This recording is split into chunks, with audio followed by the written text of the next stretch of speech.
सुरतालाच्या पंखावरी उंच उंच झेप घेऊन अवतरली तुमच्या नगरी सुंदर सुरेल ही डायरी, कला डायरी, कला डायरी, कला डायरी. नमस्कार. कला डायरी या कलाविष्काराने नटलेल्या कार्यक्रमात आपणा सर्वांचं हार्दिक स्वागत.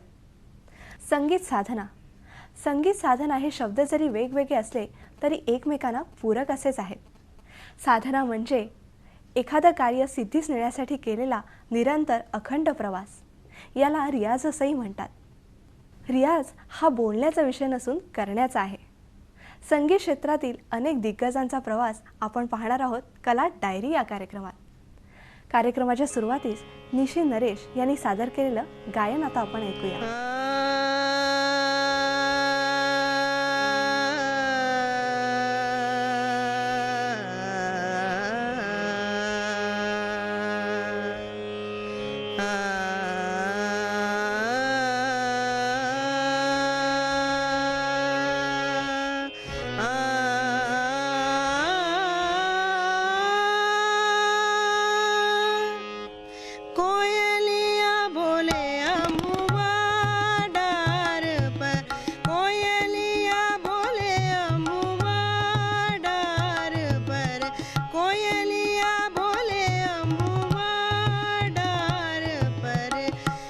बसंत की देत संदेशवा, ऋतु बसंत की देत संदेशवा, कोयलिया बोले अम्बुआ डार पर, कोयलिया बोले अम्बुआ.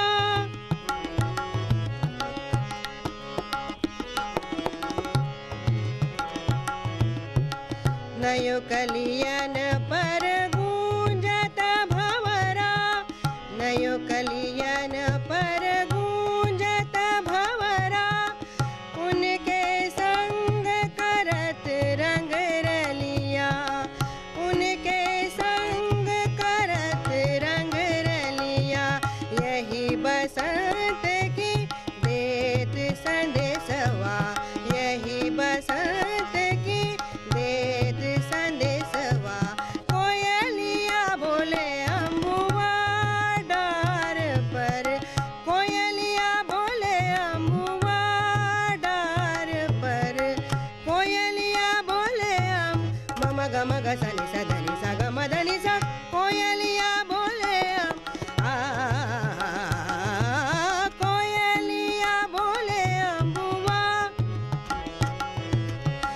कोयलिया बोले स ग म ग म ध म म धनि ध धनि ग स, कोयलिया बोले ग ग ग म ध म म ध नि ध ग म, कोयलिया बोले स ग म ग ग म ध म म ध नि ध ध नि ग स, कोयलिया बोले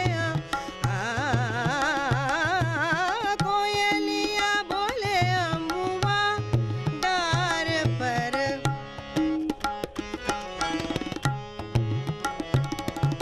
स ग ग स नि स स नि ध नि नि ध म ध ध म ग म ध नि स ग म ध नि स ग म ध नि, कोयलिया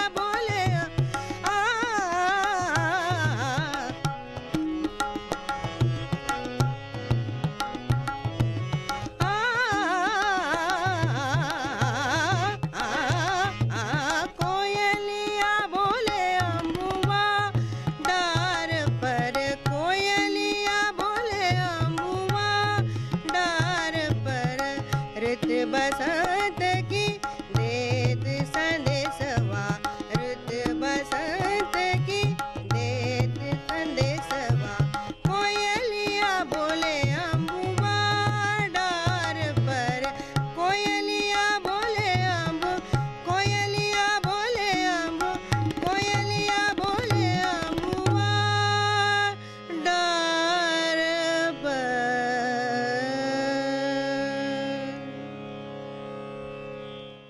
सुनीरा कासलीवाल व्यास. दिल्ली विद्यापीठात सितार वादनाच्या अध्यापनाचं कार्य त्या करीत आहेत. दुर्मिळ वाद्यांचा संग्रह आणि त्यांचं पुनर्संकलन याविषयी आज ते आपल्याला माहिती सांगतात. प्राचीन काल से हमारे देश में वाद्यों का बहुत विस्तृत भंडार हमको मिलता है. वाद्यों के 4 प्रकार के वर्गीकरण प्राप्त होते हैं. मध्यकाल में हमारे यहाँ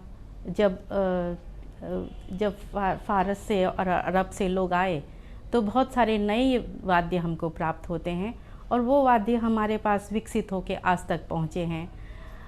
विशेषज्ञों का मानना है कि सितार है, तबला है, शहनाई है, इसराज है, दिलरुबा है, ये सब वाद्य हमारे मध्यकालीन वाद्य हैं जो कि विकसित होकर आज तक हमारे पास पहुँचे हैं. लेकिन उसके पहले हमारे पास जो वाद्य मौजूद थे वो थे वीणा, जो कि आप आज रुद्र वीणा और तंजौरी वीणा के रूप में देखते हैं. इसके अलावा रबाब करके जो वाद्य था जो कि आज बिल्कुल ही समाप्त प्राय हो रहा है, वो हमको उस समय मिलता है. और इन वाद्यों से फिर आगे विकसित हुए सितार और सरोद. इन सब वाद्यों के बीच में सुरबहार और सुरसिंगार वाद्य भी हमें मिलते हैं जो कि आज लुप्त प्राय हो रहे हैं. इसराज और दिलरुबा भी बहुत खूबसूरत वाद्य हैं जो कि गज से बजाए जाते हैं और जिनके अंदर फ्रेट्स भी हैं, लेकिन वो भी आज बहुत कम हमको सुनने को मिल रहे हैं, लगभग लुप्त प्राय हो रहे हैं. सारंगी हमारा जो वाद्य है वो बहुत सुंदर है, गज से बजने वाला है, लेकिन वो भी अब बहुत ही कम सुनने को मिल रहा है. इसके साथ साथ हमारे पास जो अवनद्ध वाद्य हैं वो भी बहुत कम रह गए हैं.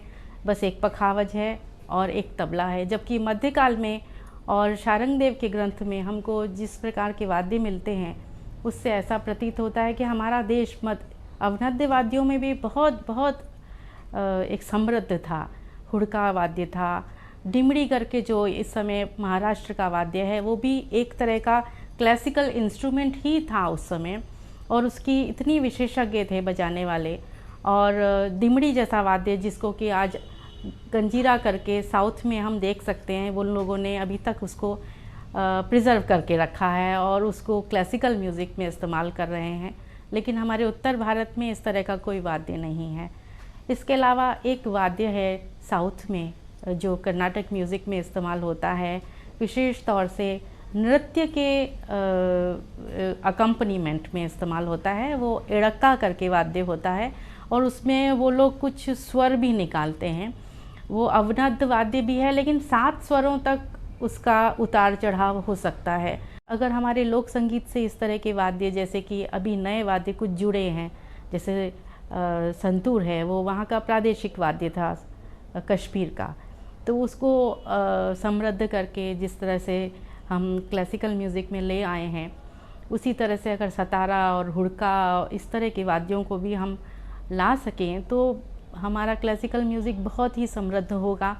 और वाद्यों के वैविध्य को देखते हुए लोगों को अपने पसंद के वाद्य चुनने और उनकी प्रस्तुति करते समय एक नवीनता दर्शकों को देखने को मिलेगी, सुनने को मिलेगी.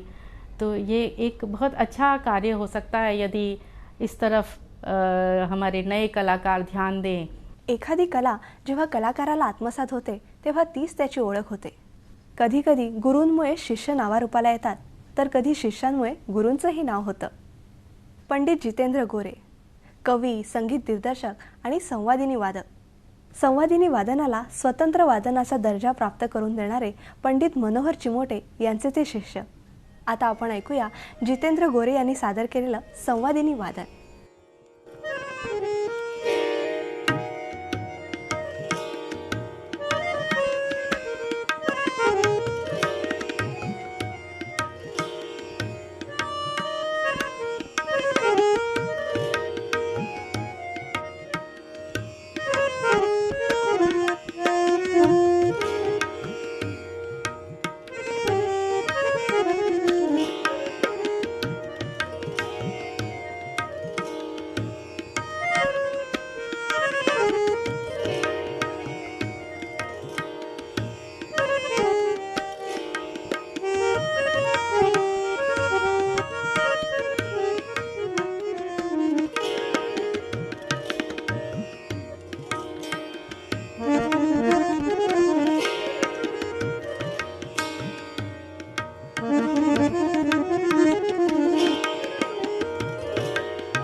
उपशास्त्रीय संगीताचा प्रकार म्हणजे नाट्यसंगीत. नाट्यसंगीत हा जरी उपशास्त्रीय प्रकार असला तरी त्याचा पाया मात्र शास्त्रशुद्ध आहे. नाट्यसंगीताविषयी अधिक माहिती सांगतायत शुभदा दादरकर. नाट्यसंगीत हे सर्वसमावेशक आहे. म्हणजे असं की त्या त्या काळात 1880 पासून ही नाट्यसंगीताची परंपरा सुरू झाली. त्या त्या काळामध्ये कीर्तन होतं, सुरुवातीला दशावतारी, मेळे ह्या सगळ्यातून नाट्यसंगीताला, संगीत नाटकाला सुरुवात झाली. त्यावेळेला तेव्हाचे जे संगीत प्रकार लोकप्रिय होते ते सगळे मराठी नाट्यसंगीताने आत्मसात केले. पण प्रामुख्याने 1920 सालानंतर विशेषतः बालगंधर्वांच्या काळामध्ये म्हणजेच काकासाहेब खाडीलकर आणि नटसम्राट बालगंधर्व यांच्या काळामध्ये जो नाट्यसंगीताचा अगदी सुवर्णकाळ मानला जातो, या काळामध्ये भास्करबुवा बखले यांनी जे संगीत दिलं त्यामुळे शास्त्रीय संगीत नाट्यसंगीताच्या रूपाने महाराष्ट्राच्या घराघरामध्ये जाऊन पोचलं. आणि मला असं वाटतं की शास्त्रीय संगीत लोकप्रिय करण्यामध्ये नाट्यसंगीताचा फार मोठा हात आहे. तत्पूर्वी अण्णासाहेब किर्लोस्कर यांनी जो नाट्यसंगीताचा पाया रचला आणि गोविंद बल्लाळ देवल ह्या दोघांनी जी नाटकं लिहिली त्यामध्ये आलेली जी संगीताचे प्रकार होते, जी गाणी होती ती सगळी अगदी माझघरापर्यंत जाऊन पोचलेली, सगळ्या बायकांना, मुलींना आवडीने म्हणता येण्यासारखी साधी सरळ सोपी गाणी होती. अगदी उदाहरण सांगायचं झालं तर लावणीचा बाज घेतलेलं देखील गाणं वद जाऊ कुणाला शरण, पण अण्णासाहेब किर्लोस्करांचं कौशल्य असं की ती कुठेही लावणी वाटली नाही. ते गाणं ऐकत असताना लावणीचा बाज जरूर ऐकायला मिळाला. त्यामुळे त्या वेळचं संगीत साकी दिंडी पासून ते अगदी नाट्यगीत म्हणजे अभिजात नाट्यगीत जे आहे ते रागदारी संगीतावर आधारलेलं नाट्यगीत हे खूप ऐकायला मिळालं. आणि पुढच्या काळात म्हणजे 1930 ते 1960 ह्या काळात हे गाणं सगळं भावगीतांकडे झुकलं. चित्रपटांचा जमाना सुरू झाला आणि मग साहजिकच हे नाट्यसंगीत भावगीतांकडे झुकलं. आणि 1960 नंतर मात्र जितेंद्र अभिषेकींच्या रूपाने एक पुन्हा अभिषेकी युग निर्माण झालं, ज्यांनी आपल्या कल्पकतेने जुन्याचा आणि नव्याचा फार सुंदर मेळ साधला. आणि जुनं जे अस्सल होतं, जुन्यातलं जे सुंदर होतं ते त्यांनी घेतलं आणि त्याच्यात आपल्या कल्पकतेने नाविन्याची एक डूब दिली.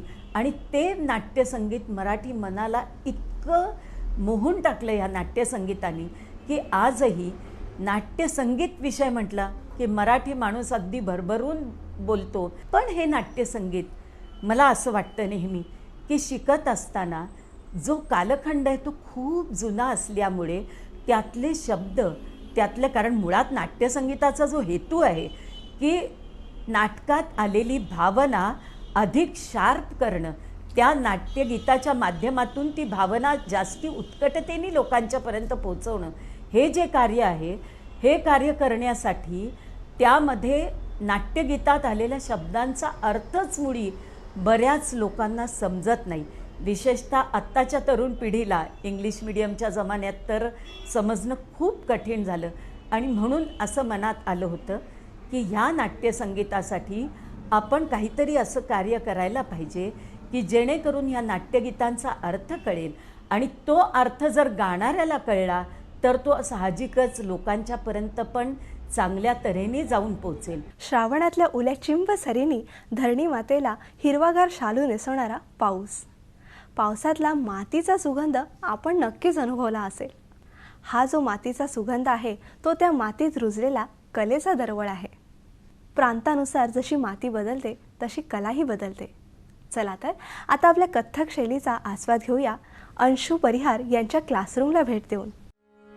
ता थै थै त त आ थै थै त त ता थै थै त त आ थै थै नमस्कार तत तत ता थै थै तत आ थै थै तत तत तत थै तत तत थै तत तत ता थै थै तत आ थै थै तत ता थै थै तत आ थै थै तत ता थै थै तत आ ठाट थै तत 9 10 11 12 थै तत तत ता थै थै तत आ थै थै तत 9 10 11 12 थै तत तत ता थै थै तत आ थै थै तत ता थै थै तत थै तत तत ता थै थै तत आ थै थै तत ता थै थै तत आ थै थै तत ता. आमद के लिए तैयार. थै तत आ थै थै तत ता थै थै तत आ थै आमद तत ता थै तत आ थै तत थै थै थै तत तत ता थै थै तत आ थै थै तत ता थै थै तत आ थै थै तत ता थै थै तत आ थै थै तत ता थै थै तत आ थै थै तत ता थै. तोड़े के लिए तत आ थै थै तत ता ता थै तत आ तिगदा तिगदा थै थै तोड़ा तिगदा तिगदा थै तिगदा दिग दिग थै तिगदा तिगदा थै तिगदा दिग दिग थै ता थै थै तत आ थै थै तत ता थै थै तत आ थै थै तत तत तत तत तत तिगदा दिग दिग थै तिगदा दिग दिग थै तिगदा दिग दिग थै. सोन्याला जितकं घडवावं तेवढे दागिने शोभून दिसतात. तसंच संगीताचंही आहे. संगीताची साधना जेवढी करावी तितकं ते अधिक सुमधुर आणि सुश्राव्य होतं. यशवंत विनायक कुलकर्णी आपल्यासमोर आता राग अभोगी सादर करतायत. लाज राखो मोरे आज लाज राख मोरे आज लाज राख मोरे आज लाज राख मोरे आज लाज राख मोरे आज. गरीबन के दाता तुम गरीबन नवाज आ लाज राख मोरी आज लाज राखो मोरी आज लाज. निठुर नजर काहे करद निठुर नजर काहे करद दुखियारी में पैया पड़त लाज राख मोरी आज लाज राखो मोरी आ ला जरा नि आ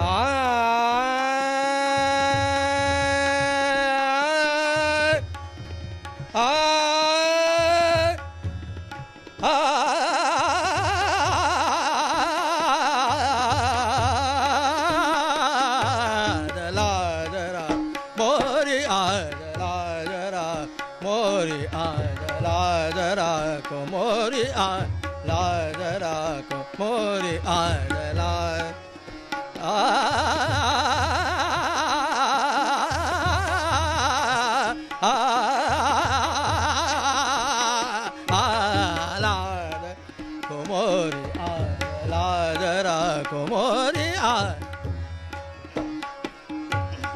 गरीबन के दाता तुम गाना ना आ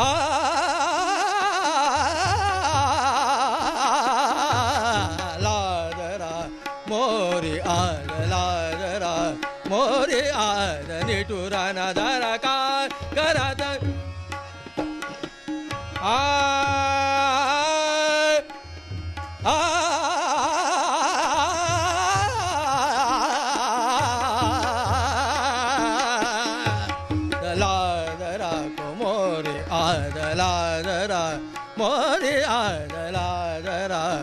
मोरी आदला मोरी आदला आदला